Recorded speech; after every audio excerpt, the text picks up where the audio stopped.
Exercice sur le véhicule de pompier. Alors cet exercice a pour but de trouver une condition de basculement. Euh, Ici on a une grande échelle avec différentes masses, hein, des centres de gravité dont les centres de gravité peuvent s'éloigner du camion. Le camion est également maintenu au sol par des vérins qui font des appuis ponctuels en N et en M. On considère qu'ici il n'y a pas de contact avec les pneus. Donc on a la masse du véhicule, le centre de gravité de l'échelle et une masse ponctuelle au niveau de la nacelle, le tout étant capable de se déplacer comme ça. Donc forcément si L grandit, L sur 2 aussi, et il se peut qu'au bout d'un certain temps, on ait, on ait un basculement. Donc vous avez deux approches pour traiter ce problème. La première approche, ça va être de considérer que le centre de gravité global du camion, de l'échelle et de la nacelle et de la personne qui est avec la nacelle euh, peut se ramener à un seul centre de gravité. Donc c'est son centre de gravité de tout cet ensemble qui va se trouver quelque part par là, hein, par exemple, hein, et qui va se déplacer avec, avec le déplacement de l'échelle. Alors je dis là, ou plutôt je devrais dire ici. Vous allez voir pourquoi. Il y a comment dire, une condition de stabilité qui est que le centre de gravité doit se trouver à l'intérieur du polygone de sustentation. Le polygone de sustentation, c'est finalement les zones d'appui que vous pouvez avoir au sol. Alors je vais faire un exemple simple, 2D. Je matérialise ici le sol. Je dessine une remorque, donc ses roues, son chargement ici, son attache et la béquille. Allez, je mets le point A, le point B, et on remplit la remorque. Si le centre de gravité de la remorque se situe dans cette zone,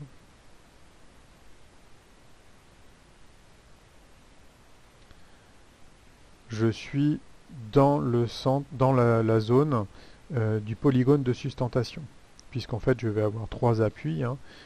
Si je regarde un peu en biais ma remorque, hein, je vais avoir un appui comme ça, un appui comme ça, et je peux définir mon polygone de sustentation.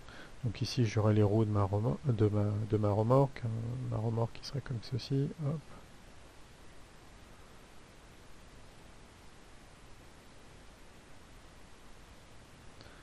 Et la béquille. Donc ça forme mon polygone de sustentation. Donc si mon centre de gravité se situe à l'intérieur, il n'y a pas de souci. Mais si mon chargement, et notamment quand je suis en train de charger quelque chose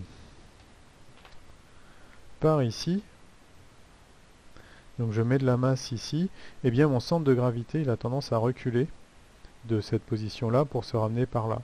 Et puis, vous imaginez bien que si le centre de gravité il est juste là, ça veut donc dire que le poids de l'ensemble de la remorque passe juste par la zone de contact des roues et que finalement ici l'action de la béquille il devient presque nul, voire nul quand je suis exactement à la verticale. Par contre, si mon centre de gravité passe de l'autre côté, eh bien je suis obligé de retenir la remorque en B. Soit je pousse, soit il faudrait que le sol fasse une action dans ce sens, c'est-à-dire à retenir la remorque qui, elle, voudrait venir taper, hein, prendre un point d'appui ici. Donc ça va être l'étude du centre de gravité. Donc vérifier que le centre de gravité se situe bien dans la zone de sustentation. En fait, donc ça revient à trouver de quelle longueur je peux sortir l'échelle pour que le centre de gravité soit juste à la verticale de n. Donc ça, c'est une première approche avec le centre de gravité. La deuxième approche, c'est celle que je vous ai fait sentir intuitivement ici. La remorque va basculer quand l'action en B, ici, va devenir nulle et est prête à s'inverser. C'est-à-dire que tant que mon centre de gravité est ici, je vais avoir une réaction du sol positive en A et une réaction du sol positive en B. Plus je déplace mon centre de gravité vers l'arrière, moins la valeur ici est importante, jusqu'à devenir nulle, et quand je suis nul, je suis pile poil à la verticale de mon essieu. Et si je me déplace un tout petit peu de l'autre côté, la valeur ici s'inverse, et il faut retenir la remorque. Donc la deuxième approche, ça va être d'écrire une équation de moment en n, de telle manière à trouver quand est-ce que l'action en m s'annule. Donc c'est équation de moment en n et condition d'équilibre. Donc je mets et avoir une condition d'équilibre avec ym, donc la réaction d'appui du sol, qui est juste égale à 0. Voilà.